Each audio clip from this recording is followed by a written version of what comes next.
Sebelum Ibu melanjutkan ke materi, terlebih dahulu Ibu mengucapkan pengenjali umat Om Swastiastu. Untuk pertemuan hari ini, bab 2 mengenai sejarah perhotelan. Adapun hal yang anak-anak mesti ketahui, yang pertama, sejarah perhotelan sebelum revolusi industri. Yang kedua, sejarah perhotelan setelah revolusi industri. Terakhir, perkembangan industri perhotelan.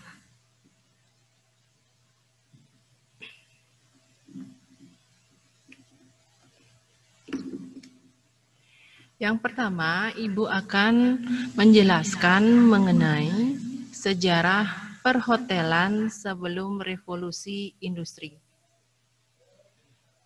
Bentuk penyediaan jasa akomodasi yang paling tua adalah rumah tinggal yang dikenal dengan istilah inn. Maksudnya, pada saat sebelum adanya revolusi, jasa akomodasi paling tua disebut dengan istilah inn. Yang kedua, umumnya inn dihuni oleh beberapa orang secara bersama-sama karena pada mulanya disediakan bagi saudagar kaya yang melakukan perjalanan niaga. Maksud dari pernyataan tersebut, inn hanya dihuni bagi saudagar ataupun orang kaya yang melakukan perjalanan berdagang atau niaga. Nomor 3, inn juga sering disebut dengan loji, yang menyediakan tempat istirahat bagi mereka yang melakukan perjalanan. Maksudnya, sebelum revolusi industri, inn disebut dengan istilah loji, yang berarti penyediaan tempat tinggal bagi mereka yang melakukan perjalanan. Nomor 4,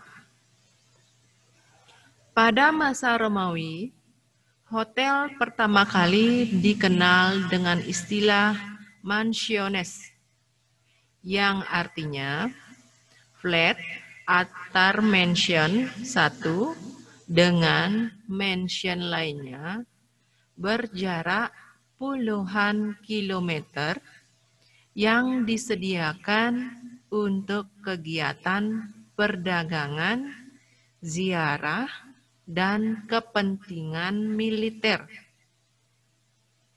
Maksudnya dari pengertian tersebut, pada masa Romawi, hotel disebut dengan mansiones, yang artinya flat antar mansion satu dengan lainnya. Mansions di sini dapat diartikan berdasarkan standar yang ada, di mana sebuah rumah yang memiliki ukuran bangunan di atas 500 meter persegi sudah bisa dikategorikan atau dikelompokkan sebagai sebuah mansion. Disediakan untuk kegiatan perdagangan atau niaga, ziarah, dan kepentingan militer.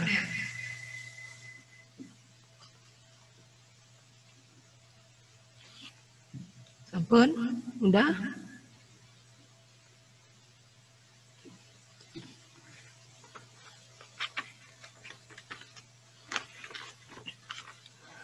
Dari keempat poin tersebut, dapat Ibu simpulkan mengenai sejarah perhotelan sebelum revolusi industri.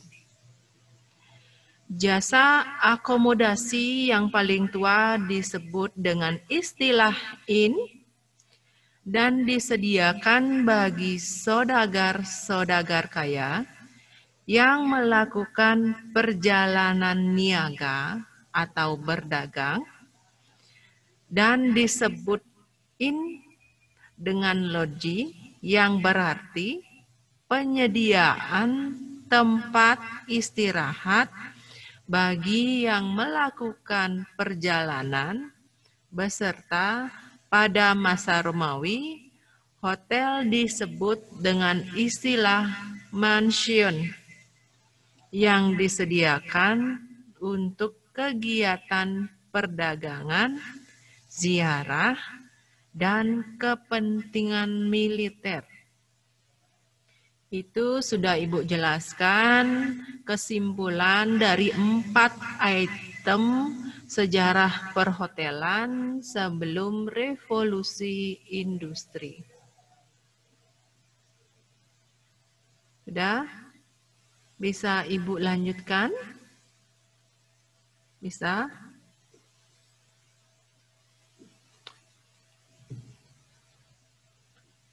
Yang bagian B, sejarah perhotelan setelah revolusi industri.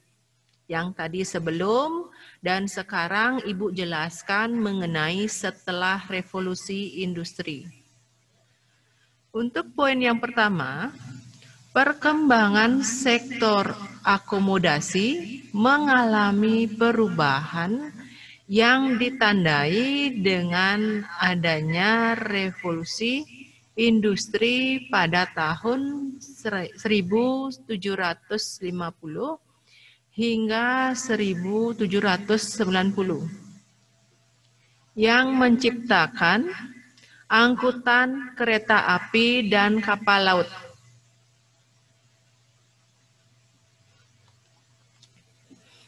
Maksudnya dari pernyataan tersebut, perubahan setelah adanya revolusi industri terjadi pada tahun 1750 hingga 1790.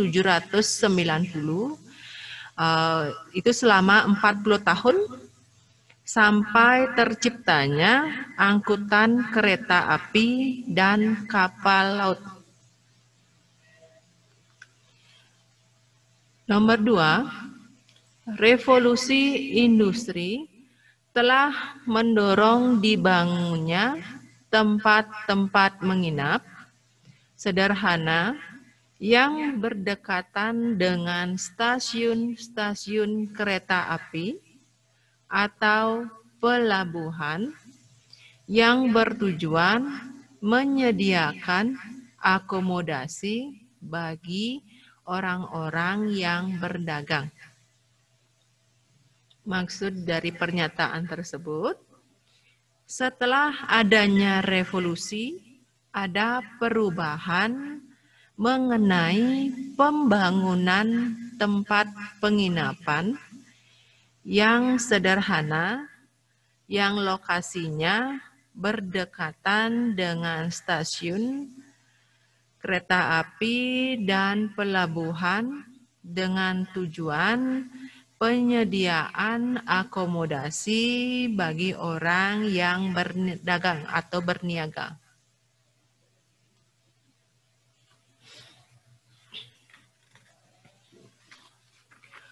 Nomor 3, dengan ditemukannya kendaraan-kendaraan bermotor dan dibangunnya sarana jalan raya, pembangunan akomodasi pun ikut berkembang sampai ke danau, pantai, dan pegunungan. Maksud dari pernyataan yang ketiga, adanya pembuatan kendaraan bermotor beserta fasilitas penunjang atau sarana jalan raya. Hal tersebut dapat mempermudah bagi orang-orang yang berdagang atau berniaga, dan pembangunan tersebut berkembang sampai ke danau, pantai, dan pegunungan.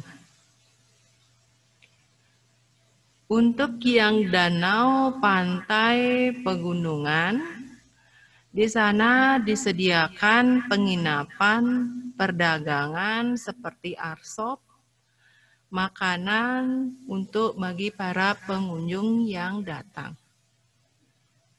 Sudah?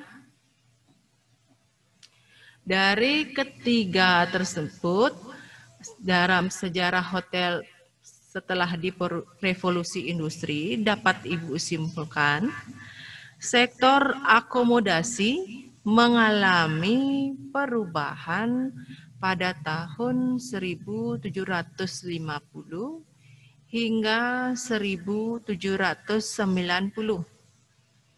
Berarti selama 40 tahun. Dan revolusi menciptakan stasiun kereta api, pelabuhan untuk orang berdagang atau berniaga, diciptakan kendaraan bermotor dan sarana jalan raya sampai ke danau, pantai, dan pegunungan. Sudah?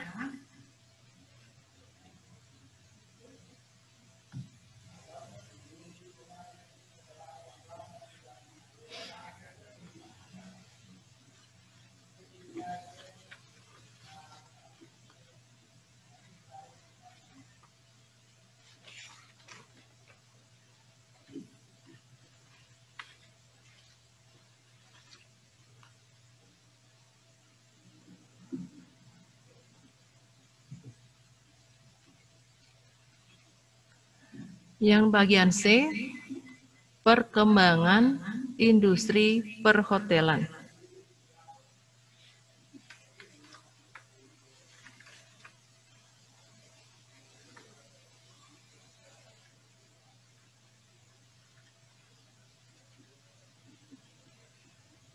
Ini pertama kali didirikan di kota Canterbury, Inggris pada tahun 1129.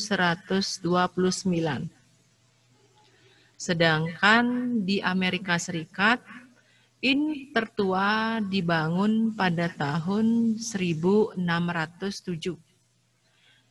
Setelah adanya revolusi dan sebelum adanya revolusi dan sekarang perkembangan setelah dan sebelum adanya revolusi industri perhotelan. Nah, inilah kesimpulannya. Yang kedua, tahun 1794 di New York dibangun hotel yang diberi nama Cathay Hotel dengan kamar sebanyak 73 kamar. Yang ketiga, selanjutnya disusul di kota Boston, Amerika Serikat, tahun 1829, dibangun hotel dengan nama The Tremont House yang menjadi cikal bakal hotel modern. Pada permulaan abad ke-20, industri perhotelan mulai mengalami perubahan, yaitu munculnya hotel kelas menengah yang tidak begitu mewah dan mahal, tetapi lebih mengutamakan kepraktisan. Menurut Ellsworth M. Statler, merupakan orang yang berjasa dalam melakukan inovasi layanan kepada tamu yang menginap, seperti penyediaan cermin di kamar, koran pagi, radio, dan sebagainya. Sebagainya itu maksudnya seperti TV, telepon. Selanjutnya, industri perhotelan mengalami masa kejayaan pada masa Perang Dunia Kedua. Pada saat Perang Dunia Kedua, industri perhotelan dia mengalami masa jayanya. Selanjutnya, pada masa kejayaannya, industri perhotelan dikelompokkan berdasarkan tipe penggunaan jasa, penginapan, dan lokasi hotel tersebut, yaitu city hotel dan resort hotel. Tahun 1950, karena banyaknya hotel yang ada di Amerika dan Eropa, maka dipandang perlu untuk meningkatkan kemampuan dan keterampilan karyawan hotel pada abad sekarang, yaitu abad 22, kondisi hotel-hotel yang sudah ada jauh lebih baik dibangun sesuai dengan kebutuhan tamu atau pengunjung yang diinginkan atau yang akan berkunjung. Ada hotel yang dibangun dengan penuh kemewahan dan ada hotel yang dibangun dengan konsep dan konstruksi sederhana. Contoh, Hotel Al-Burak Al-Arab berlokasi di Dubai adalah hotel bintang 5 berlian yang direkomendasikan tamu yang menginap sebagai hotel bintang 7. Di Indonesia sendiri, perkembangan industri perhotelan dimulai pada zaman penjajahan Belanda. Pada saat penjajahan Belanda, industri perhotelan di Indonesia berkembang. Sebelum kemerdekaan tahun 1945. Perkembangan tersebut ditandai dengan didirikannya hotel-hotel seperti Hotel des Indes, Hotel der Nederland, Hotel Royal, dan Hotel Rijswijk di Jakarta. Yang kedua, Hotel Sarkis dan Hotel Orange di Surabaya. Yang ketiga, Hotel du Pavilion di Semarang.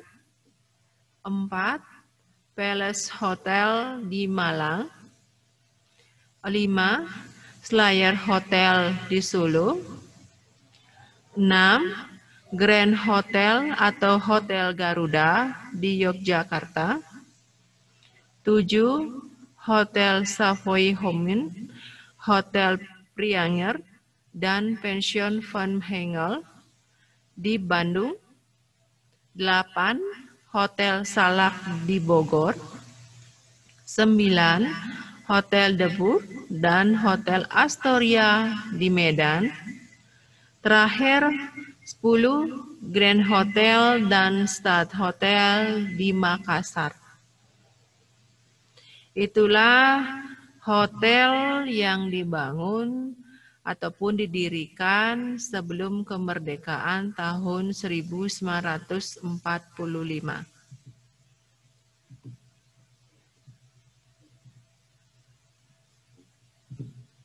Dan setelah merdeka, Presiden Soekarno mulai membangun beberapa hotel atas kepemilikan pemerintah yang menjadi BUMN.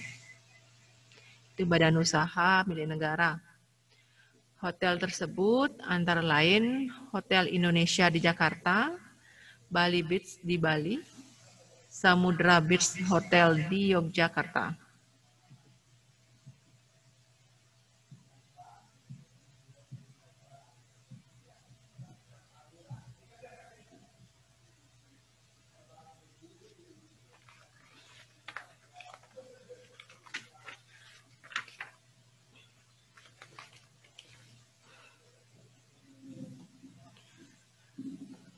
Sudah?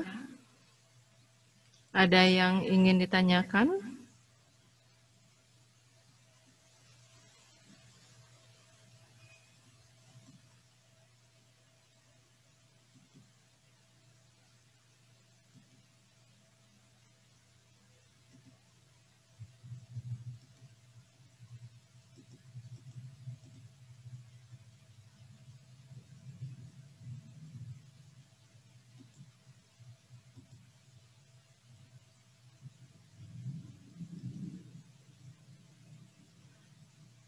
Ada yang ditanyakan mengenai sejarah perhotelan sebelum atau sesudah revolusi industri?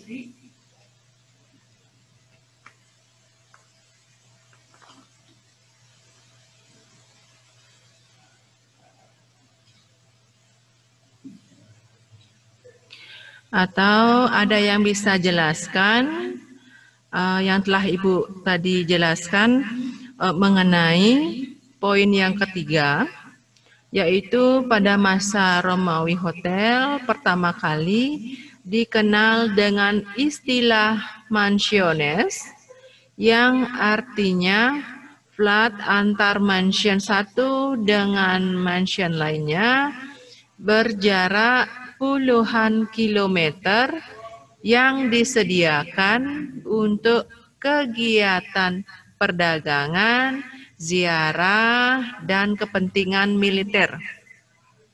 Ya, pertanyaannya, mansiones di sini dapat diartikan sebagai, ada yang bisa?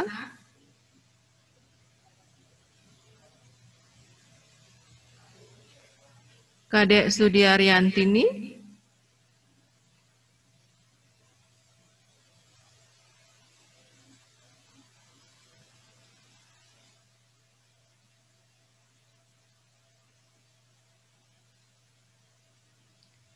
Kadek Suryantini bisa?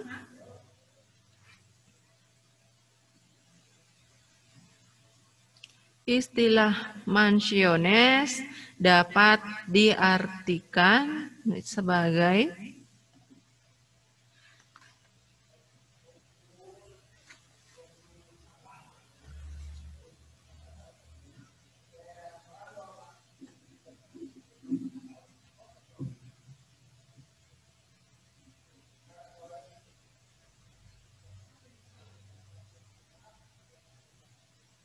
bisa? Ya, silakan.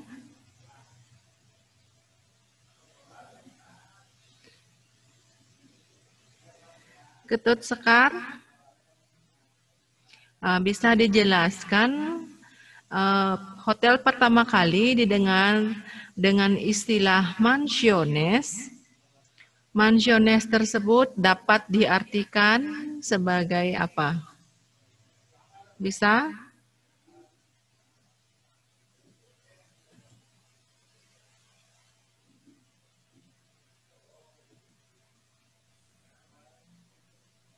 Oke, izin menjawab, Bu.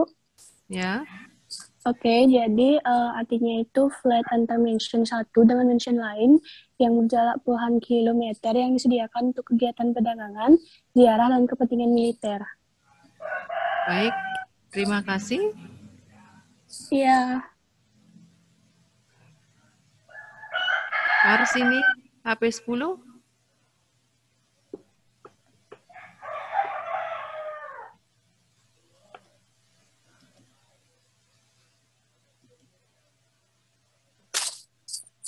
Iya, Bu, AP udah. Ya. Udah.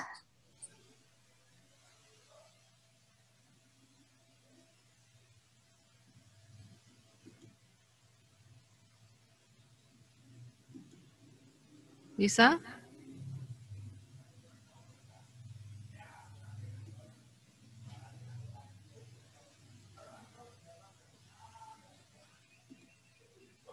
Nikade Arsini? Udah, Bu. Ya. Lagi menjelaskannya, Bu. Ya, menurut pandangan Kadek sendiri, mansiones itu apa? Ya, itu dah Bu yang artinya tuh flight antar mention dengan mention yang lainnya yang berjarak puluhan kilometer dan disediakan untuk kegiatan perdagangan, ziarah, dan kepentingan militer. Baik, terima kasih. Di sini Ibu jelaskan kembali, mansiones di sini dapat diartikan berdasarkan standar yang ada. Sebuah rumah yang memiliki ukuran bangunan di atas 500 meter persegi sudah bisa dikategorikan sebagai sebuah mansion. Disediakan untuk kegiatan perdagangan atau niaga, ziarah, dan kepentingan militer. Sudah.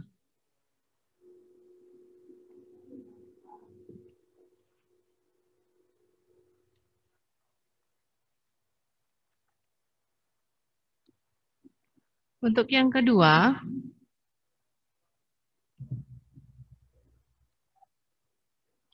pada saat sebelum adanya revolusi, jasa akomodasi yang paling tua itu disebut dengan istilah apa? Itu Ibu jelaskan tadi sudah ada di sebelum revolusi industri. Pertanyaannya Ibu ulang kembali. Pada saat sebelum adanya revolusi, jasa akomodasi paling tua disebut dengan istilah apa? Agus Kurniawan bisa? Silakan. Jadi jasa akomodasi paling tua yang sebelum revolusi industri perhotelan yaitu disebut dengan IN. Disebut dengan istilah IN. Ya, baik, terima kasih Agus Kurniawan.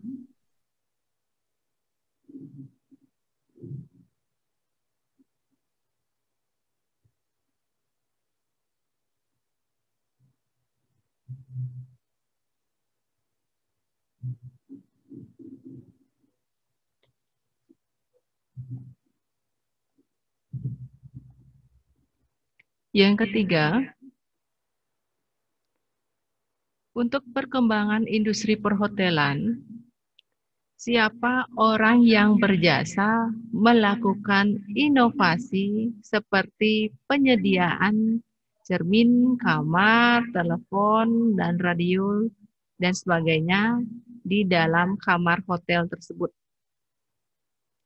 Siapa yang orang berjasa melakukan inovasi layanan kepada tamu yang menginap?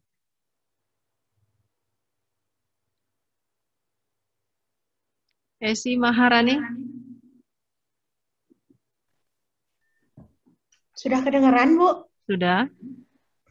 Baik, yang berjasa untuk penyediaan cermin di kamar adalah Edgeworth M. Stadler. Ya.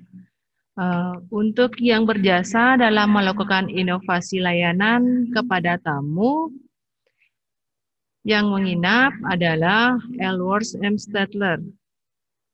Baik, sampai di sini dulu materi dari sejarah perhotelan sebelum dan sesudah sampai dengan perkembangan industri perhotelan.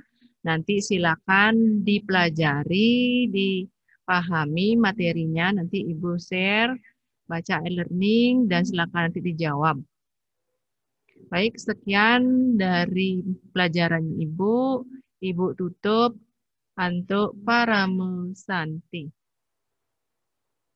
Om Santi, Santi, Santi. Om. Terima kasih.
Selamat siang untuk seluruh siswa kelas 11. Jadi pada pertemuan kali ini, sesuai dengan jadwal yang dibagikan, itu adalah pembelajaran laundry atau binatu yang disajikan oleh Bapak Wayan Sudiarto. Nah, berkenan Bapaknya sedang ada kesibukan, jadi untuk pertemuan kali ini, Bapak yang mendampingi dalam proses pembelajaran laundry-nya. Jadi biar nggak bingung kok Bapaknya lagi ini ya. Oke, dalam pembelajaran sebelumnya sudah disampaikan mengenai kompetensi dasar yang disajikan.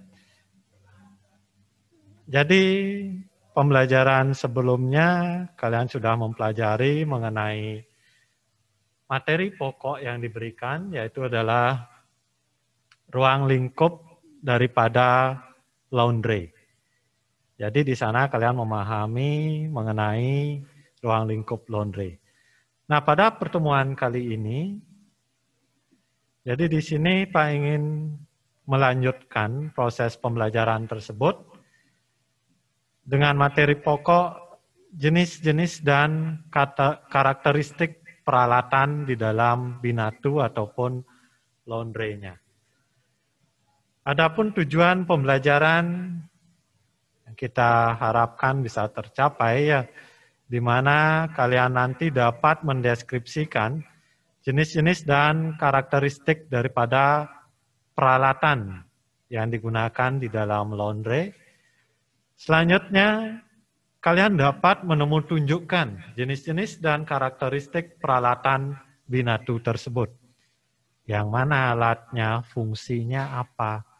Nah, itu Pak harapkan setelah proses pembelajaran bisa dengan jelas kalian pahami, sehingga nanti ketika melaksanakan praktek ataupun kalian diminta melakukan proses tersebut, kalian bisa melaksanakannya. Jadi sebelum kita melanjutkan, untuk mengingat materi yang sudah diberikan pada pertemuan sebelumnya, jadi ada beberapa pertanyaan yang ingin Pak berikan untuk melanjutkan pembahasan materi pada pertemuan kali ini. Yang pertama, apa yang dimaksud dengan laundry?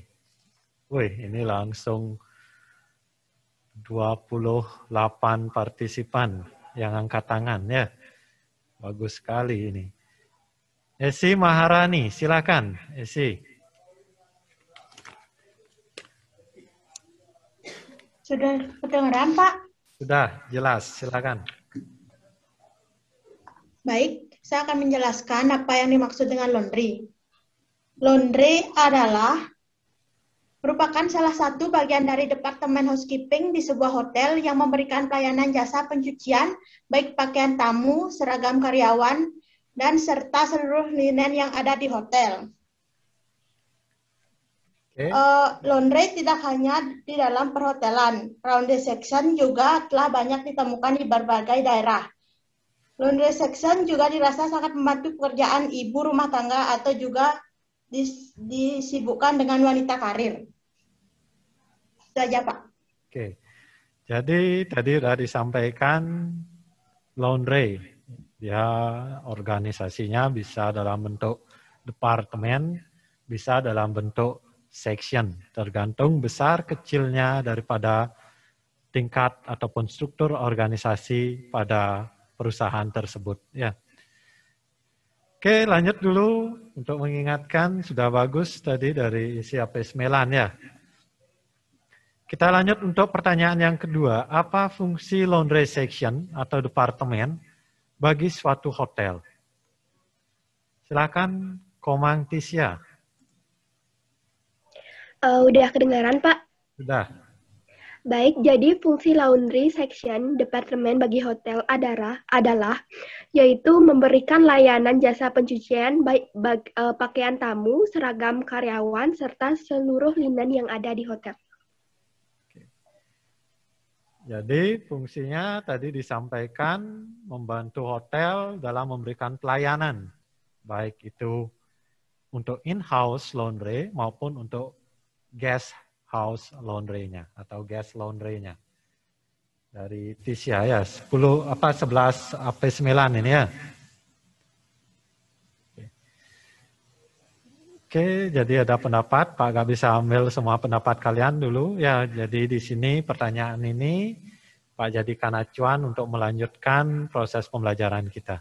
Pertanyaan ketiga, apa yang dimaksud dengan guest laundry? Coba di sini yang cowok mungkin sekali ya.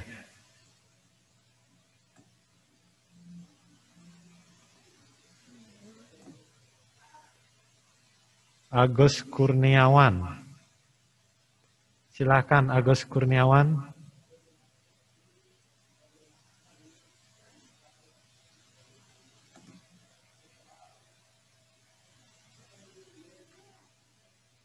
Gimana Gus Kurniawan? Atau lanjut ke Jimmy. Silakan Jimmy. Biar lebih cepat. Sudah kedengaran, Pak? Sudah, silakan. Guest laundry merupakan cucian milik tamu hotel. Tamu hotel di sini bisa berarti tamu hotel yang menginap di hotel atau tamu yang mengirimkan cuciannya ke hotel. Guest laundry. Oke. Yang terakhir, apa yang dimaksud dengan house laundry? Nah, ini gampang nih. Dewa Guna, silakan Dewa Guna.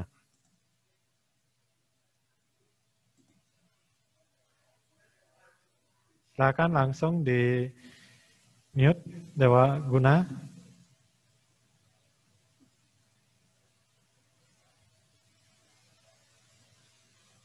Bisa?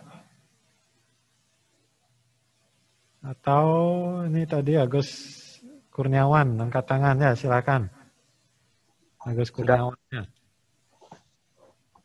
Jadi house laundry adalah segala macam cucian milik hotel yang terdiri dari linen supplies yang ada atau digunakan oleh housekeeping pada pembersihan kamar tamu.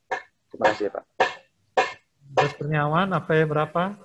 AP 10, absen 5. AP 10. Oke. Berarti sudah jelas daripada ruang lingkup laundry. Ya, beberapa pertanyaan apa yang sudah kalian pelajari pada pertemuan sebelumnya kita lanjutkan. Berarti ya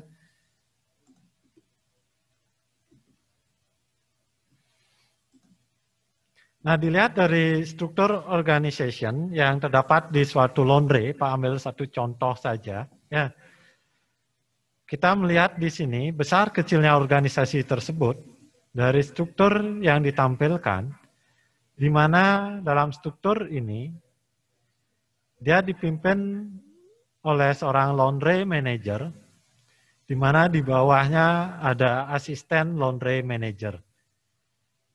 Nah, selanjutnya ada pembagian head. Di sini dia dibagi 3. Ada head washing dan drying.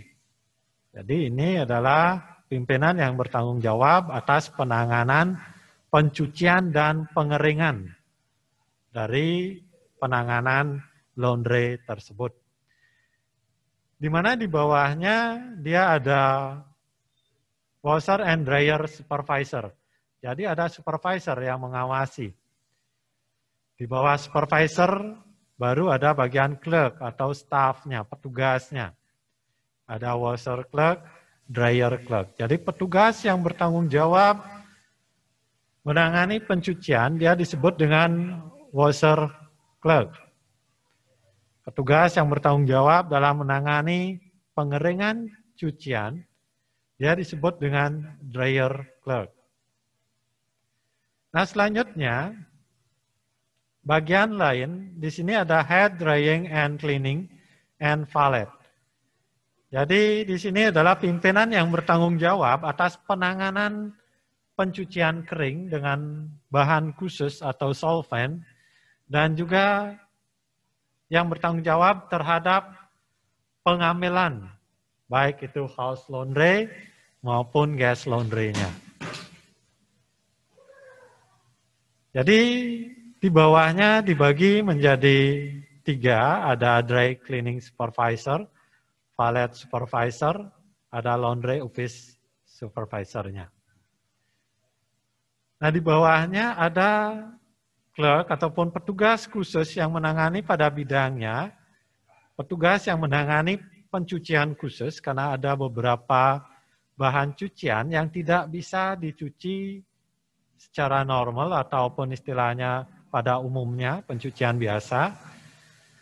Terus ada petugas yang bertanggung jawab dalam pengamilan dan pengiriman cucian tersebut kepada tamu yang disebut dengan valet service clerk.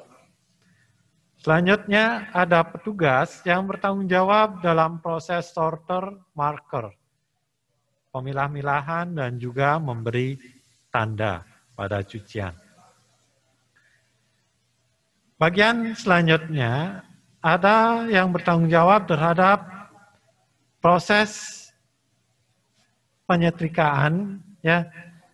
Baik di bawahnya ada petugas pressure clerk dan muggler clerk.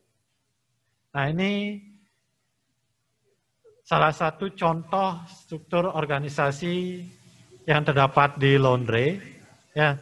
Nanti masih banyak jenis yang lainnya yang lebih lengkap lagi, bisa kalian baca-baca kembali ya dari sumber yang lainnya.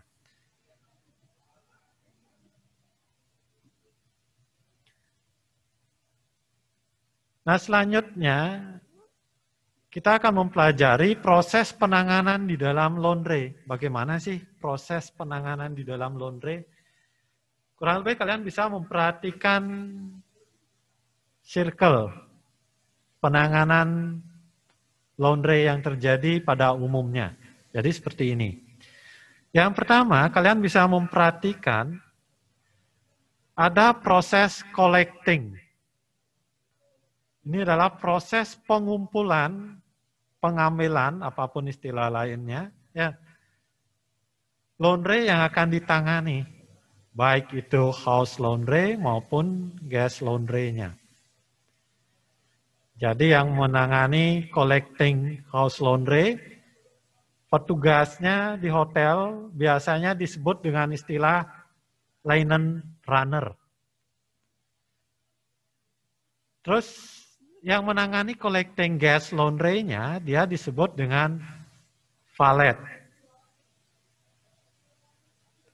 Selanjutnya setelah proses collecting, laundry tersebut akan diserahkan ke petugas checking. Jadi sampai di laundry office, cucian yang ditangani tersebut akan diperiksa kembali dalam tahapan checking yang dilakukan oleh petugas checker. Selanjutnya, setelah diperiksa,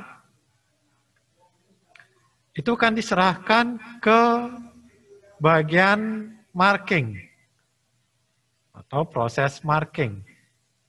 Ini adalah proses memberi tanda pada cucian.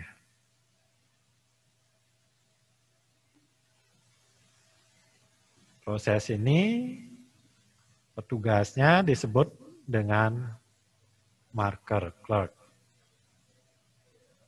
Jadi nanti ada perlengkapan peralatan yang digunakan pada masing-masing proses ini. Selanjutnya, setelah diberi tanda, akan diserahkan ke petugas sorting. Atau petugasnya disebut dengan sorter clerk. Tugasnya di sini untuk memilah-milah daripada cucian yang akan ditangani. Dari apa saja dipilah, bagaimana proses pemilahannya, nanti kita akan mempelajari lebih lanjut. Alat apa saja yang digunakan dalam tahapan sorting, nah itu yang akan kita pelajari. Selanjutnya, ada proses spotting atau pre-wash.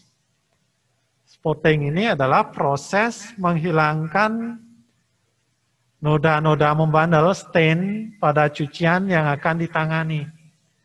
Baik itu house laundry maupun guest laundry-nya.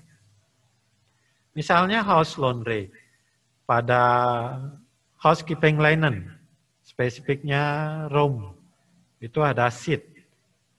Kalau ada noda membandel pada sheet, itu nggak bisa langsung masuk ke washing machine.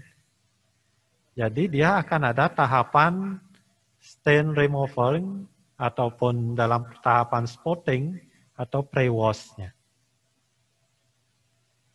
Nah, setelah dilakukan proses spotting ataupun pre-wash ini, baru diserahkan ke petugas washer clerk, di mana prosesnya disebut dengan washing.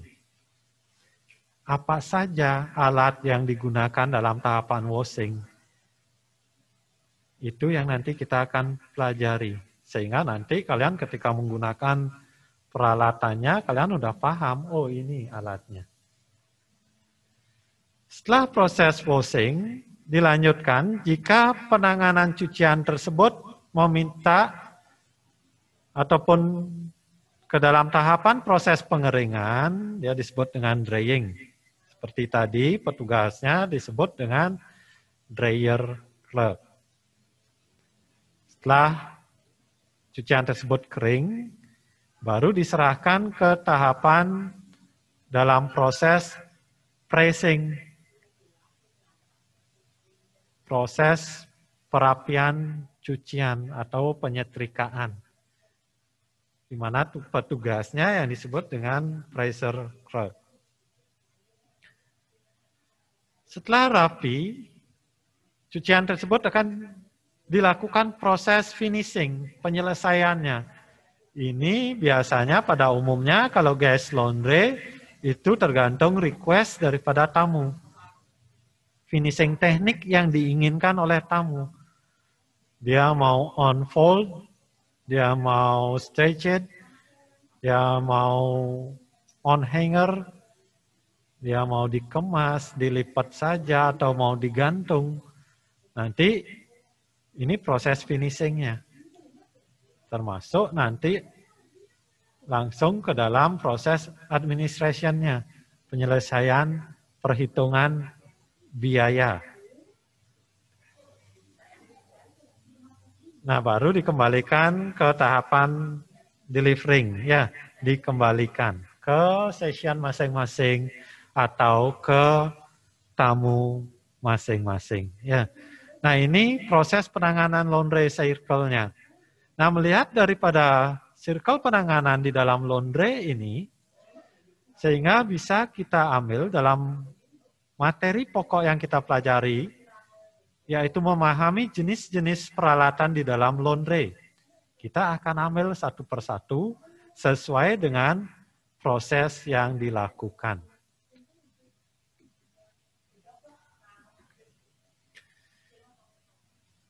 Nah, seperti yang kalian pahami, laundry equipment adalah peralatan yang digunakan dalam proses penanganan cucian di dalam laundry. Peralatan apa saja yang akan digunakan atau yang nanti akan kalian gunakan alatnya. Nanti begitu bisa melaksanakan praktek, kalian sudah tidak asing lagi dengan alat-alat tersebut. Oh, saya udah tahu kok namanya apa, fungsinya apa. Nah, itu salah satu tujuan daripada pembelajaran kita pada pertemuan kali ini.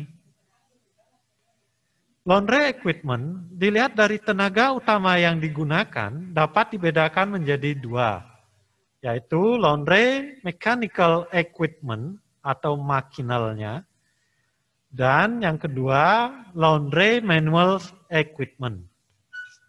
Jadi dia menggunakan tenaga manual. Ya. Nah, yang di sini lebih spesifik, kita akan melihat laundry equipment dilihat dari proses di dalam laundry tersebut. Seperti yang kita pelajari tadi. Proses yang pertama itu ada collecting. Apa saja alat yang saya perlu siapkan, apa saja alat yang saya harus ketahui ketika saya nanti diminta untuk melakukan collecting, baik itu house laundry maupun guest laundry-nya. Misalnya nanti pas praktek si A, silakan collecting linen di kamar sekian. Apa yang harus saya bawa perlengkapannya? Nah, ini yang akan kita pelajari. Sudah? Bisa dilanjutkan?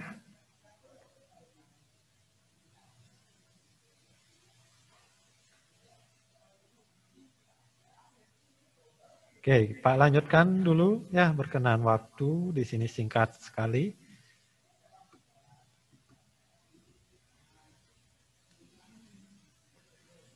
Nah, laundry equipment collecting process, jadi peralatan yang digunakan dalam proses pengambilan cucian di dalam laundry. Ya. Nah, di sini Pak bedakan menjadi dua. Alat yang digunakan dalam proses pengambilan house laundry-nya, itu ada linen hamper, trolley, pen, notebook, atau linen inventory. Jadi ini yang paling umum digunakan oleh petugas yang disebut dengan petugas linen runner. Selanjutnya, yang kedua, ketika kalian ditugaskan mengambil cucian tamu, berarti nama petugasnya valet. Ya, service laundry, itu dia nama petugasnya, sebutannya. Apa saja yang perlu saya siapkan? Pada umumnya, peralatan yang digunakan dalam proses collecting gas laundry, itu ada laundry bag, laundry list, pen.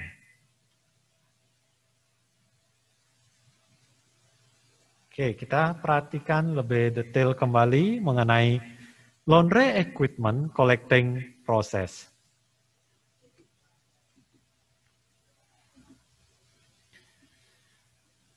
Laundry equipment collecting process pada bagian house laundry, linen hamper, seperti yang kalian perhatikan pada tampilan PowerPoint-nya. Jadi bentuk linen hamper kurang lebih seperti yang ada pada gambar. Cuman linen hamper trolley ini, kendalanya biasanya pada area hotel di luar bentuk building. Misalnya, hotel tersebut bentuknya villa, bungalow, di mana bangunan satu dengan bangunan yang lain terpisah-pisah. Jadi tentu saja di sini tidak bisa menggunakan linen hamper trolley dalam pengumpulan gas laundry, house laundry-nya. Nah, itu kendalanya. Tetapi ketika bentuk hotel tersebut building, ya, jadi bisa menggunakan linen hamper trolley, itu akan sangat dipermudah. Baik dalam menampung linen, karena lebih ringan, lebih banyak bisa. Nah, ini pada hotel building biasanya dia akan menggunakan linen hamper trolley ini. Tetapi ketika hotel tersebut dalam bentuk villa, bungalow, dan lain sebagainya, di mana kamar satu dengan kamar yang lainnya itu tidak bisa diakses dengan troli, maka linen runner pada umumnya akan menggunakan linen hamper, basket, atau bag yang seperti gambar Pak tampilkan di PowerPoint. Jadi ini harus digendong dia. Tentu saja akan lebih berat.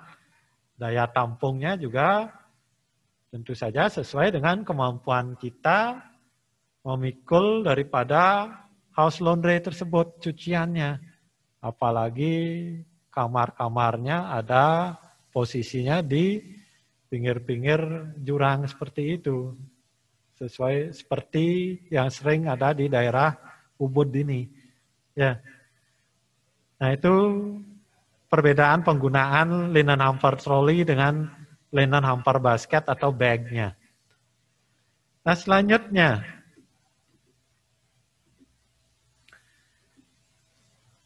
perlengkapan house laundry yang lain, tentu saja petugas linen runner harus membawa pen untuk mencatat jumlah dan jenis linen yang kalian kumpulkan pada masing-masing room, masing-masing session yang ada di hotel tersebut.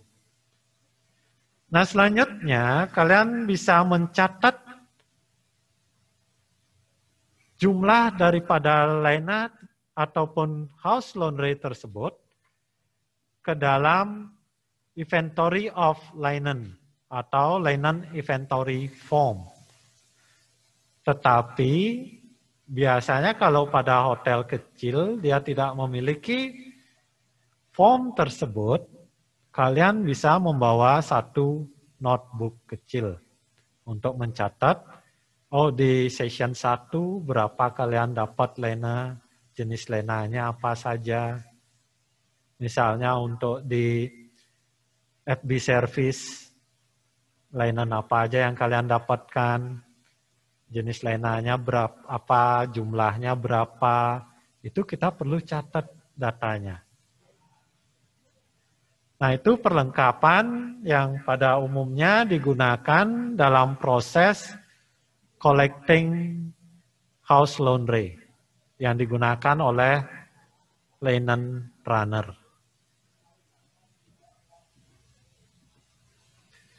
Berikutnya, kita akan melihat atau membahas perlengkapan yang digunakan dalam proses collecting gas laundry-nya. Yang pertama kita perhatikan di sini ada laundry bag. Sebenarnya laundry bag ini sudah disediakan di kamar tamu masing-masing. Cuman kita tetap harus membawa kembali laundry bag tersebut. Biasanya ketika laundry bag yang sudah digunakan di dalam kamar, kita akan ganti dengan laundry bag yang baru, kita harus setup di dalam kamar. Atau nanti bisa diserahkan ke petugas room attendant-nya. Jadi kurang lebih bentuk daripada laundry bag bisa kalian perhatikan seperti pada gambar yang ditampilkan. Untuk lebih detailnya nanti kita akan bahas bagaimana ciri dan karakteristik daripada masing-masing peralatan yang tadi Pak jelaskan. Contohnya seperti laundry bag. Gimana sih laundry bag yang bagus itu? Ada persyaratannya nggak? Ada. Cuman dalam pertemuan kali ini kita cukup dulu untuk mengetahui yang mana laundry bag, apa fungsinya, apa pengertiannya. Ya. Selanjutnya, laundry list. Seperti gambar yang kalian perhatikan, jadi jika kurang besar ya, jadi untuk sekarang pengenalan dulu, nanti Pak akan tampilkan dalam bentuk yang lebih besar untuk mempelajari bagaimana pengisian dan apa saja yang harus dilengkapi di dalam laundry list tersebut. Jadi intinya laundry list ini adalah form yang digunakan untuk mencatat data tamu dan informasi mengenai laundry yang akan diserahkan oleh tamu tersebut. Jadi tamu siapa namanya, nomor kamar berapa, cuciannya apa, penanganan yang diinginkan bagaimana. Nanti kita akan bahas lebih detail. Kurang lebih, kalian bisa memperhatikan seperti di gambar, jadi ada data mengenai item, price list, ya, bill nanti bisa dihitung, laundry bill-nya, ini udah jadi satu. Ya.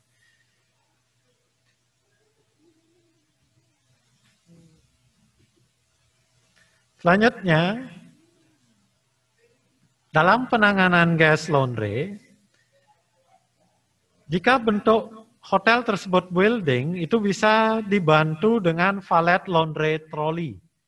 Sehingga laundry bag itu bisa dimasukkan ke dalam valet laundry trolley ini.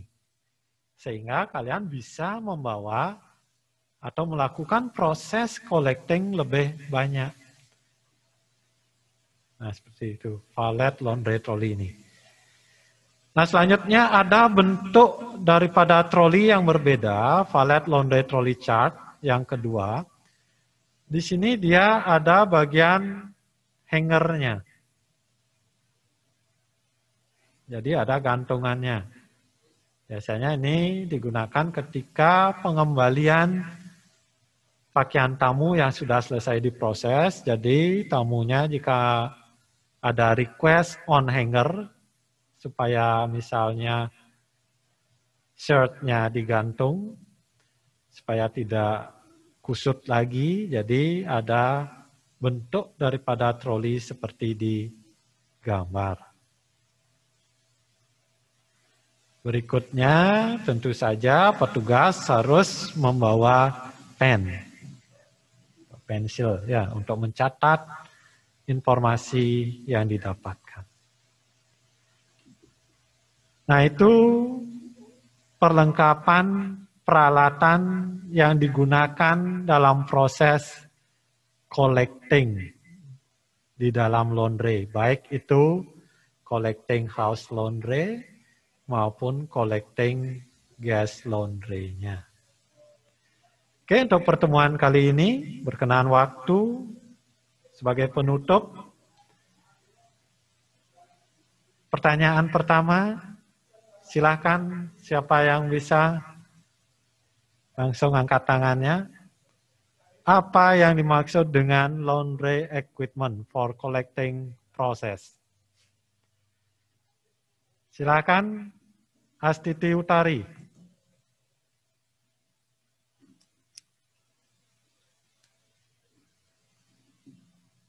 Astiti, silakan.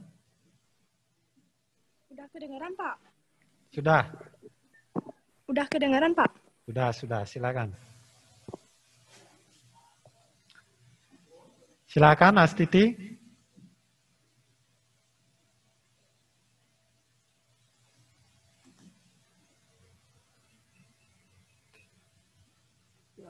Bisa diulang Astiti, tadi kok di unmute lagi. Bisa, Pak. Udah kedengaran? Sudah, silakan, jangan di unmute lagi ya. Pertanyaannya tentang pengertian laundry equipment dalam proses collecting ya Pak? Ya, apa yang dimaksud dengan laundry equipment for collecting process? Menurut Astiti, apa ini? Laundry equipment for collecting process adalah peralatan yang digunakan dalam proses penanganan cucian di dalam laundry, baik dalam guest laundry maupun house laundry. Itu aja, Pak. Oke. Astiti, HP berapa nih tadi? HP 9, Pak. Oke, jadi intinya di sini adalah peralatan yang digunakan dalam penanganan pengambilan laundry, baik itu laundry bagi tamu ataupun laundry bagi hotelnya. Ya. Selanjutnya, apa yang dimaksud dengan linen hamper trolley? Ini yang dari tadi Yunika, silakan Yunika. Udah kedengeran, Pak? Sudah, silakan. Linen hamper trolley merupakan suatu tempat yang digunakan untuk menampung linen kotor seperti sheet, blanket, dan pakaian tamu lainnya. Itu aja, Pak. Oke. Jadi linen hamper trolley intinya ini adalah peralatan apa, Yunika? Peralatan kotor. Peralatan. Bentuknya gimana, Yunika? Linen hamper trolley ini?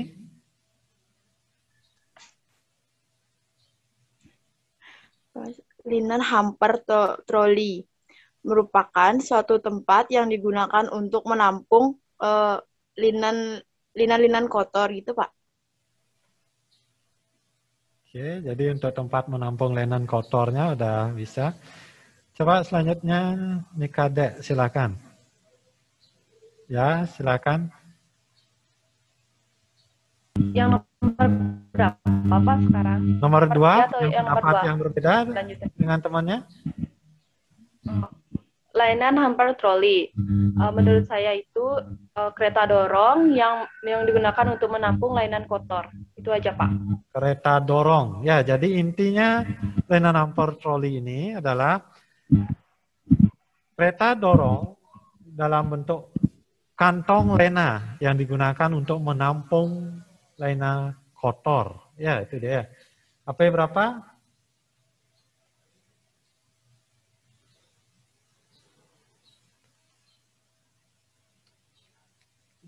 Oke. Lanjut. Yang ketiga, apa yang dimaksud dengan linen inventory form? Yang belum ini, siapa nih? Bunga Widyasari, silakan. Bunga Widyasari.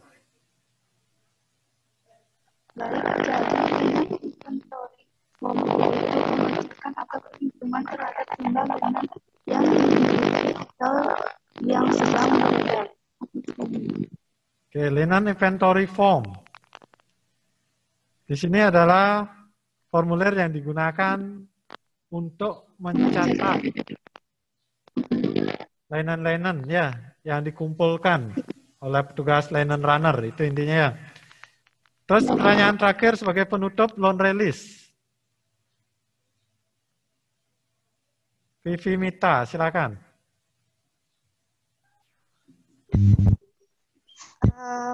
Sudah bisa terdengar, Pak? Sudah, silakan. Apa yang dimaksud dengan laundry list? Laundry list adalah daftar yang berisi informasi mengenai jumlah dan jenis cucian tamu yang akan dilaundry. Segitu aja, Pak. Oke. Jadi formulir yang digunakan untuk mencatat mengenai data tamu dan juga informasi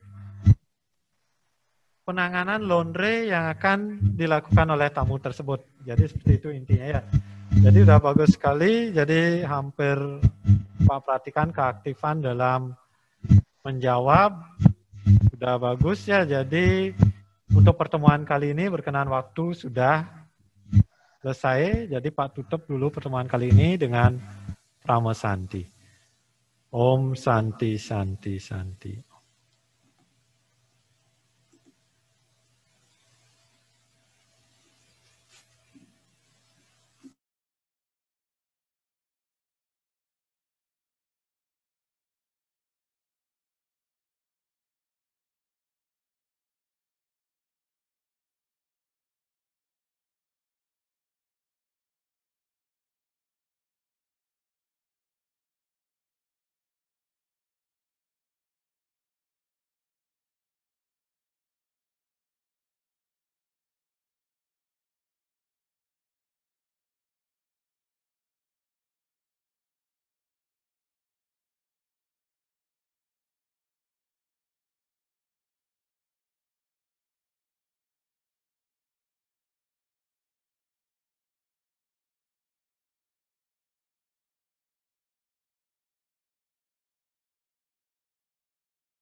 Selamat siang anak-anak kelas 11. Sebelum Ibu memulai pembelajaran, Kita awali dulu dengan tangan jali umat. Om Swastiastu. Baik, kita kembali lagi dengan pelajaran Tata Boga, di mana minggu lalu kita sudah membahas tentang makanan kontinental. Ya, sudah diambil bukunya? Baik, siapa yang bisa mereview sedikit saja apa saja yang sudah kita bahas waktu minggu lalu?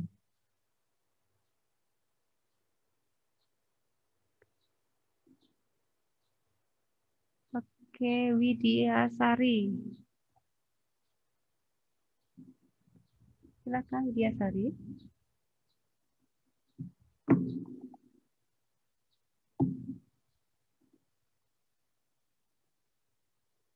Widya Sari ada?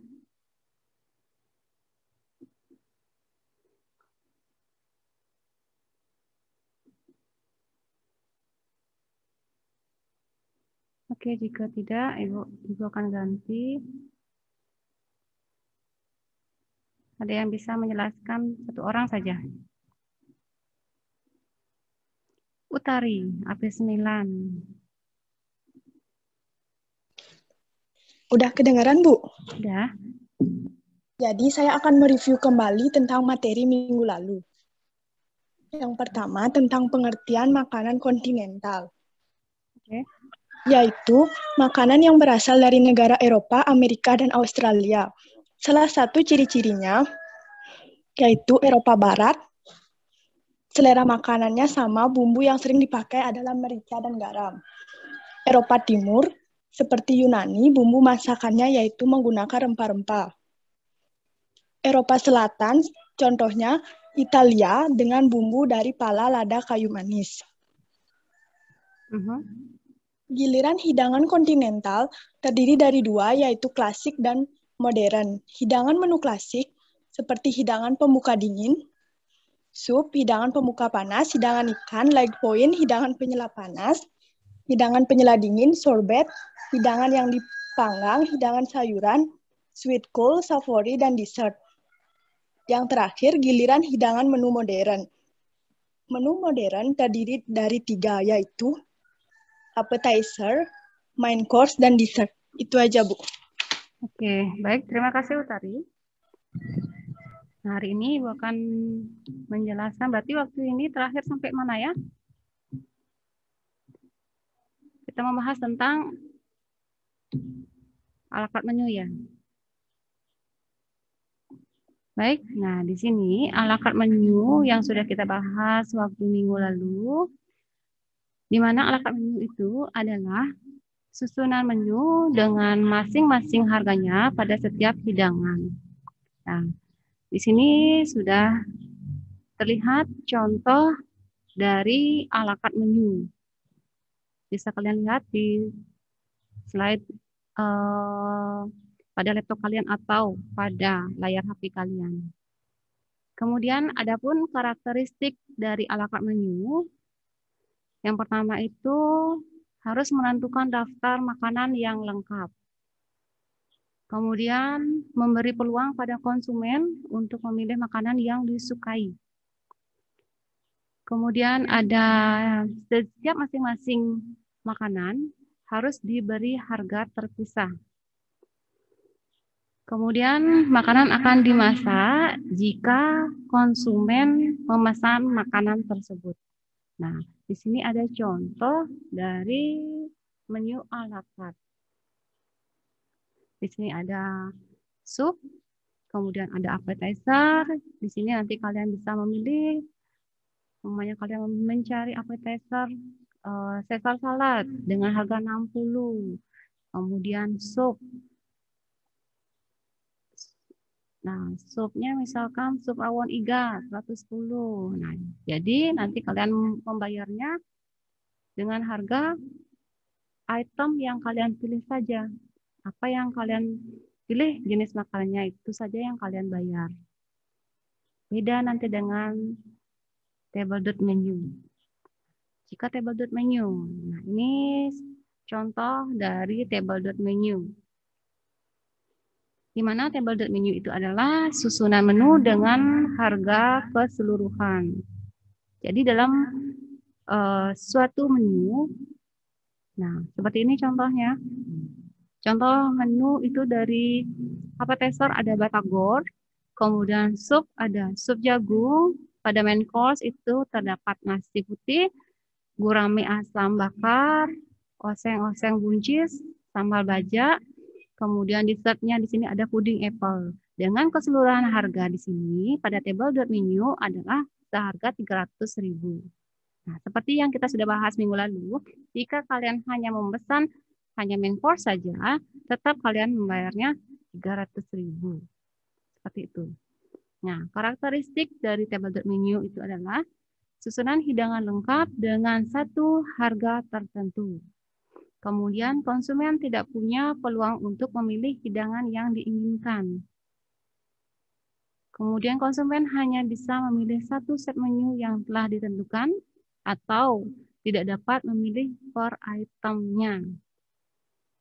Ya, nah seperti itu. Oke, berikutnya. Nah, di sini ada contoh-contoh makanan kontinental. Di sini ada appetizer, ini ada sup, kemudian ada main course, lengkap dengan komponen-nya, kemudian ada dessert, ini juga dessert. Contoh yang lain dari makanan kontinental. Nah, seperti ini. Oke. Nah, ada satu pertanyaan dari pembahasan yang minggu lalu. Sebutkan dan jelaskan ada berapa jenis waktu makan. Tadi sudah dijelaskan oleh Utari juga. Oke, Rani. Silakan Rani. Udah kedengaran, Bu? Sudah. Waktu makan itu ada 6. Yang pertama breakfast. Breakfast atau makan pagi biasanya dilakukan antara jam 6 sampai jam 8 pagi. Kemudian ada brunch. Brunch adalah makan penyela antara makan pagi dan makan siang, yaitu antara jam 10 sampai jam 11. Kemudian ada lunch. Waktu makan sekitar jam 12 sampai jam 2 siang. Kemudian ada entry atau makan penyela, biasanya pada jam 4 sampai jam 6 sore. Kemudian ada dinner. Dinner biasanya pada jam 7 sampai jam 9 malam. Kemudian ada supper atau makan tengah malam. Sekitar jam 12 malam. Supper. Ya. Terima kasih. Oke. Terima kasih Rani. Silahkan di-unmute. Oke, ada satu pertanyaan lagi.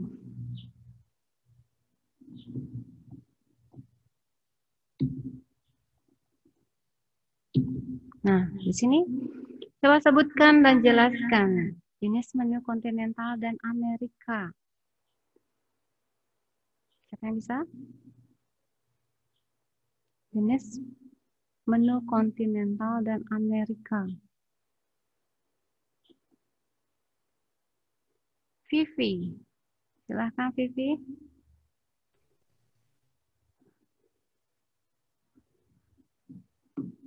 Vivi? Vivi menghilang ya? Feriani. Coba Feriani. Sudah bisa kedengaran, Bu? Sudah. Jenis menu kontinental dan Amerikan. Jenis menu kontinental Amerikan itu yang pertama ada a la carte menu, yaitu susunan menu dengan masing-masing harganya pada setiap hidangan. Yang kedua ada the hot menu, table the hot menu, yaitu susunan menu dengan harga keseluruhan atau satu set menu sesuai dengan appetizer hingga dessert.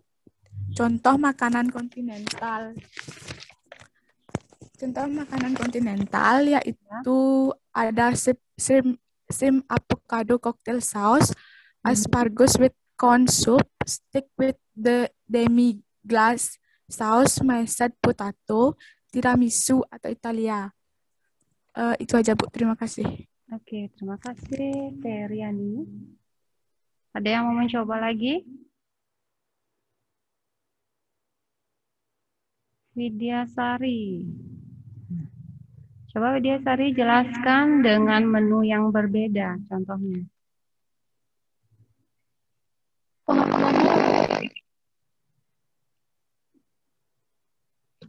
Widyasari.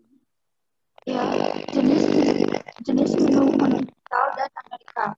Yang ada dua. Yang pertama yaitu ala Tunggu sebentar. Suaranya kurang pas. Mungkin sinyalnya. Jenis menu kontinental dan Amerika. Ada dua, yaitu yang pertama yaitu ala carte menu. Susunan menu dengan masing-masing harganya pada setiap hidangan. Yang kedua ada table dessert menu. Susunan yaitu susunan keseluruhan. Pusat menu mulai dari appetizer hingga dessert. Dan harganya sudah ditentukan. Itu. Widyasari sudah? Sudah. Sudah? Sudah. Oke, silakan di-unmute dulu. Suaranya kurang kedengaran pas ya. Mungkin sinyal, kendala sinyal.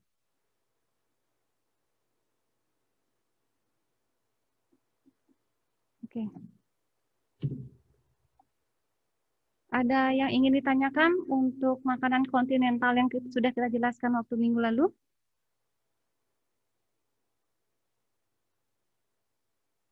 Ada? Oke, jika tidak, Ibu akan simpulkan menu kontinental yang kita bahas waktu minggu lalu. Nah, di sini adalah makanan kontinental adalah makanan yang berasal dari negara Eropa, Amerika, dan Australia. Ciri-ciri menu makanan kontinental biasanya bumbu yang sering digunakan seperti garam, merica, bumbu rempah-rempah, berbumbu tajam seperti dari pala, lada, dan kayu manis.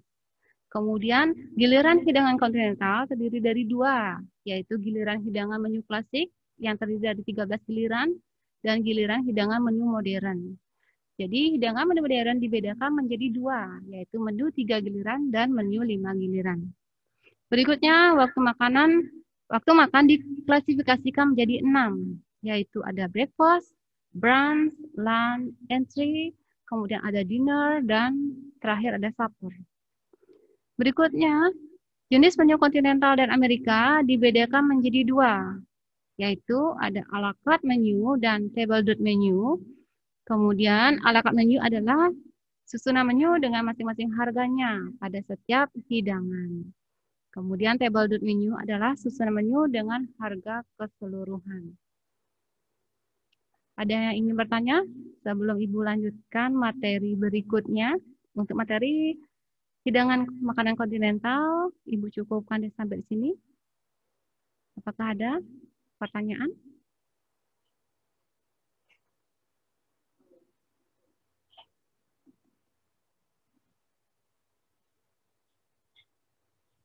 Oke, jika tidak,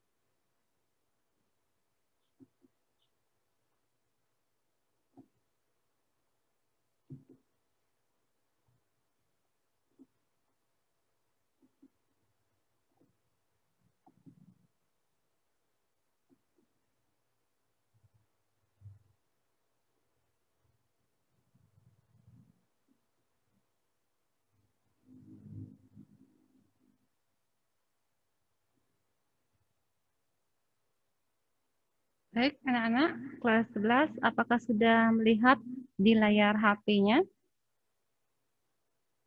Sudah? Baik, hari ini kita akan membahas tentang stok atau kaldu. Nah, di sini tujuan pembelajaran kita hari ini yaitu pertama, dapat menjelaskan pengertian stok atau kaldu. Berikutnya, menjelaskan bahan dan alat yang digunakan dalam pembuatan stok atau kaldu. Berikutnya, ada menganalisis jenis-jenis stok atau kaldu, dan terakhir menjelaskan cara penyimpanan stok atau kaldu. Nah, sebelum Ibu membahas tentang stok, ada yang tahu apa itu stok? Kemudian, apa saja bahan dalam pembuatan stok itu? Oke, banyak. Oke, sebentar ya. Kurniawan. Coba Kurniawan. Pertanyaan yang keduanya, Bu. Pertanyaan yang pertama dulu. Jadi stok atau kaldu adalah cairan yang didapat atau dihasilkan dari perebusan tulang-tulang ataupun daging-daging dan bumbuan. Sudah, Bu. Bisa diulang? Stok atau kaldu adalah cairan yang didapat atau dihasilkan dari perebusan tulang-tulang ataupun daging-daging. Baik merupakan jaminan dari setelah tulang-tulang ataupun daging-daging setelah ditambah dengan sayuran-sayuran dan bumbuan. Sekian, Bu. Oke, terima kasih Kurniawan.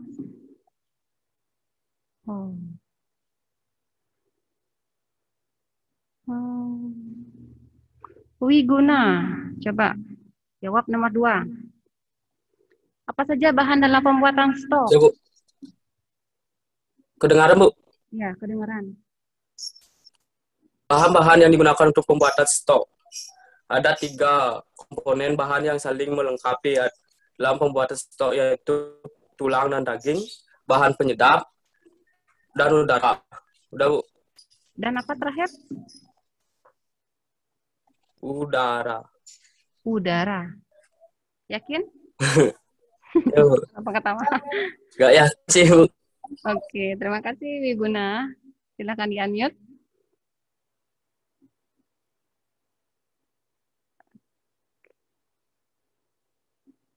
Coba Sudiaryantini. Silakan jawab nomor 2. Sudiaryantini dari AP9. Apakah mendengar?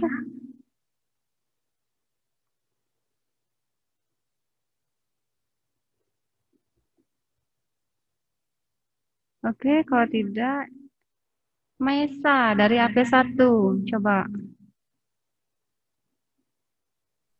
Sudah bisa didengar, Bu? Sudah, tapi putus-putus suaranya. Yang pertama itu ada tulang, ya, dan daging, air, sama garam. Daging, air, garam. Ya. Ya. Oke. Silahkan di-unmute ya. Nah, sekarang Ibu akan membahas apa itu stok dan apa saja bahan dalam pembuatan stok.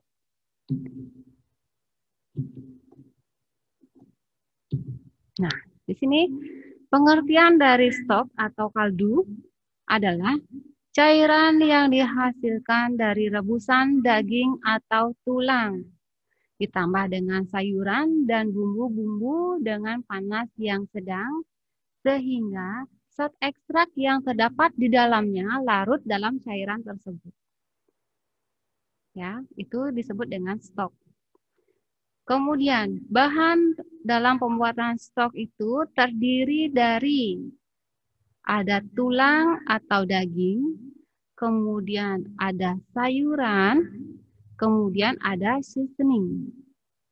Nah, di sini tulang atau daging itu bisa kalian menggunakan tulangnya saja, atau kalian juga bisa menggunakan tulang dan daging dalam pembuatan stok. Kemudian sayurannya itu bisa terdiri dari merpois, bisa juga dengan bouquet garni. Ya. Nanti kita bahas lagi di belakang apa itu sayurannya. Kemudian seasoningnya. Seasoningnya itu ada salt, pepper.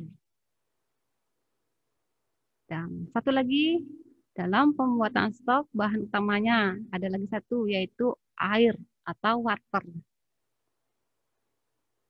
Jika tidak ada water, nanti tidak bisa menghasilkan stok. Ya. Berikutnya. Nah, di sini sayuran tadi yang gue bahas yaitu mirepoix. Ini namanya mirepoix. Nah, mirepoix adalah bahannya berasal dari nabati, sejenis sayur-sayuran yang berupa onion atau bawang bombay, kemudian ada carrot atau wortel, dan seleri atau seledri. Itu direbus bersama-sama selama proses pembuatan kaldu, sehingga dia memberikan aroma pada kaldu. Nah, di sini perbandingan mirepoix ada 4 berbanding 2 dan berbanding 1. Apa itu 4? 4 itu adalah onion. 4 onion, kemudian 2 itu adalah 2 batang seledri, kemudian 1 adalah carrot. Jika kalian mau membuat kaldu atau stok yang jernih, jangan mempergunakan carrot. Cukup mempergunakan onion dan seleri saja.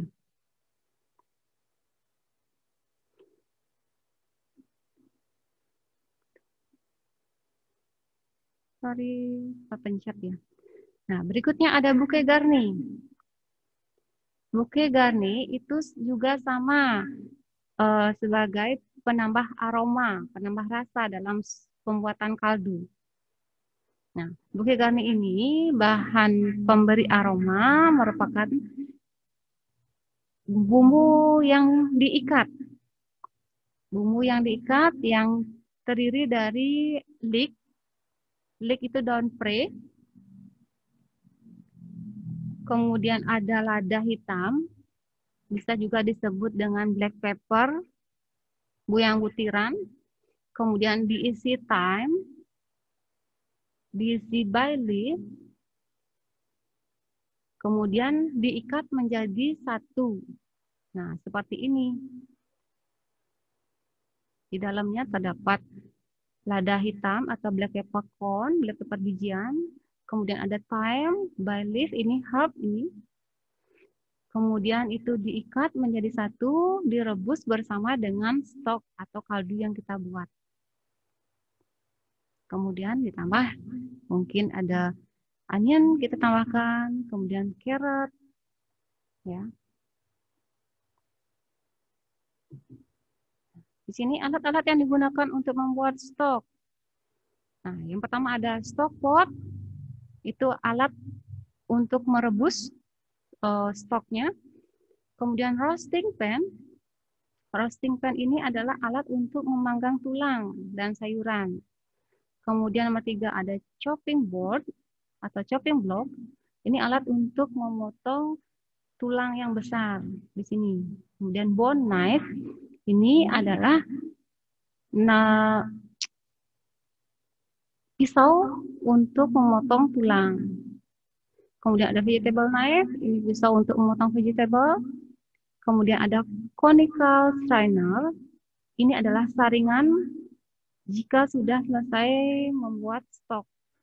Kemudian ada demi-cloth, ini adalah kain putih bersih untuk menyaring stok nanti. Kemudian yang terakhir ada perforated spoon. Nah, ini spoon untuk mengambil stok nanti. Berikutnya, ada yang tahu tidak macam-macam stok menurut teknik pengolahan dan warnanya? Siapa yang tahu?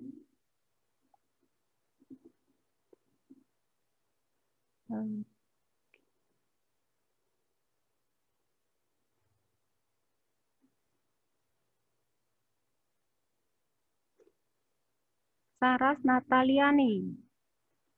Oke, Saras, silahkan. Sudah kedengaran, Bu? Sudah.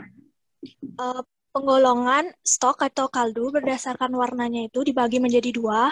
Yang pertama yaitu ada kaldu yang berwarna putih bening atau white stock, adalah kaldu yang dihasilkan dari rebusan tulang-tulang serta daging-daging ditambah dengan sayuran-sayuran atau mirepoix yang tidak mengalami penggosongan sebelum direbus, serta tanpa carrot atau wortel pada campuran mirepoix yang disebut white mirepoix. Yang kedua yaitu kaldu yang berwarna coklat atau brown stock, adalah kaldu atau stok yang dihasilkan dari rebusan tulang-tulang dan daging-daging setelah ditambah dengan sayuran-sayuran mirepoix yang melalui proses penggosongan terlebih dahulu sebelum direbus. Mirepoix lengkap brown stock merupakan bahan dasar brown hot sauce. Oke, terima kasih Saras. Benar jawabannya ya.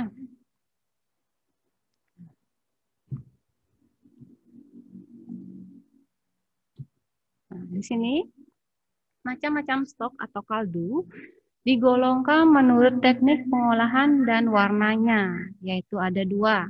Yang pertama ada white stock, yang kedua ada brown stock. Di mana white stock itu adalah stok yang dihasilkan dari rebusan sayuran dan tulang tanpa proses penggosongan sebelum direbus. Jadi warna white stock itu adalah warnanya bening dan jernih.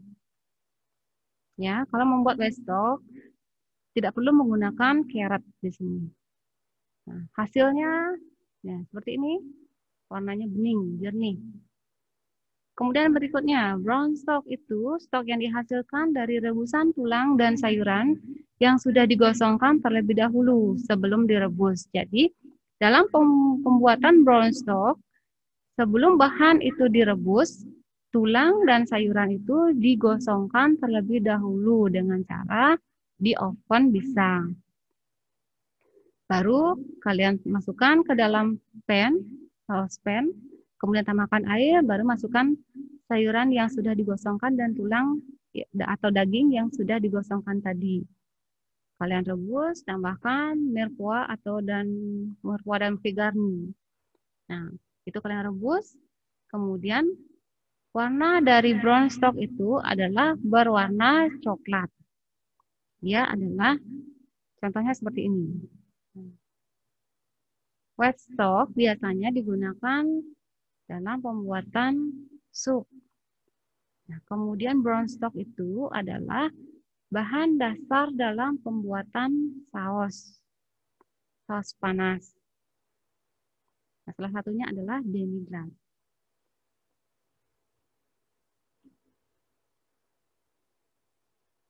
Ada yang bisa menyebutkan jenis-jenis stok berdasarkan bahan dasar dalam pembuatannya?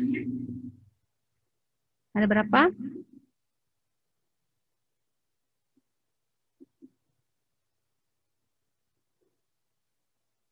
Esi Maharani coba.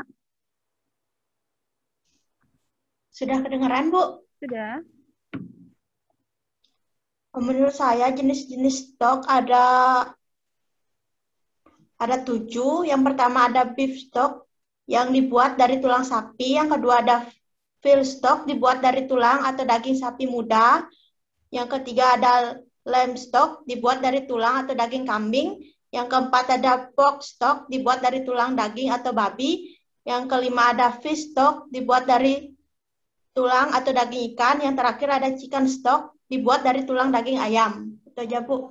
Ada berapa jenis? Ada berapa jenis, Esi? Tapi, Bu. Ada berapa jenis? 6, Bu. Nah, oke. Terima kasih, Esi. Nah, di sini ada jenis-jenis stok. Nah, stok atau kaldu dapat digolongkan menjadi beberapa jenis sesuai dengan bahan dasar atau tulang daging yang digunakan dalam pembuatan kaldu tersebut. Sini dibedakan menjadi 6, dibagi menjadi 6 jenis. Yang pertama itu ada beef stock, itu terbuat dari tulang sapi. Disebut dalam bahasa Indonesia adalah kaldu sapi. Kemudian ada veal stock atau kaldu sapi muda, terbuat dari tulang sapi muda. Lamb stock terbuat dari tulang kambing. Nah, disebut juga dengan kaldu kambing. Kemudian pork stock terbuat dari tulang babi atau kaldu babi.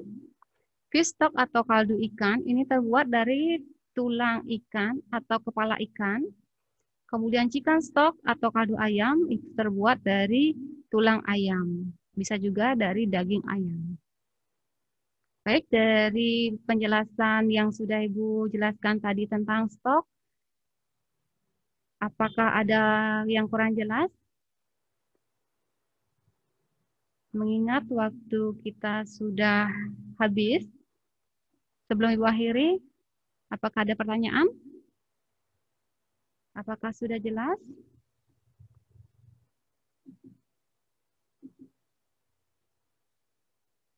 Oke, Vivi. Vivi ada pertanyaan? Izin bertanya, Bu. Iya.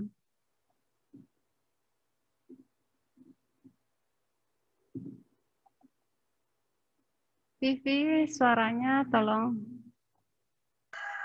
Ya. Sudah bisa terdengar, Bu? Sudah. Saya mau bertanya untuk bumbu merpoa. Tadi kan Ibu bilang di sana bumbu merpoa itu terbuat dari onion, wortel, dan seledri. Tapi di sini di catatan saya, pas pelajaran kelas 10 itu ditulis bawang bombay. Yang benar pakai bawang putih atau bawang bombay, Bu? Terima kasih.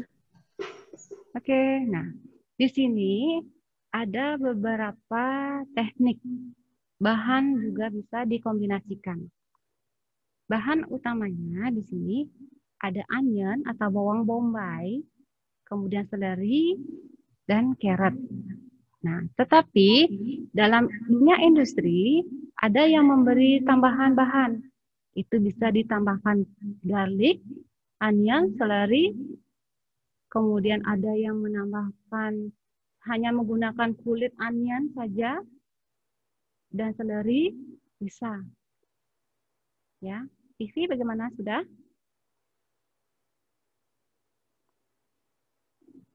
Vivi? Sudah, Bu. Terima kasih, Bu. Oke, terima kasih.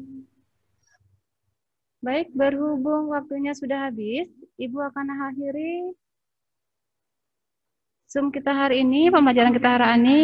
Kita akan lanjutkan minggu depan lagi. Nah, Ibu akhiri dengan Parama Santi. Om Santi, Santi, Santi Om. Silakan di lift langsung ya.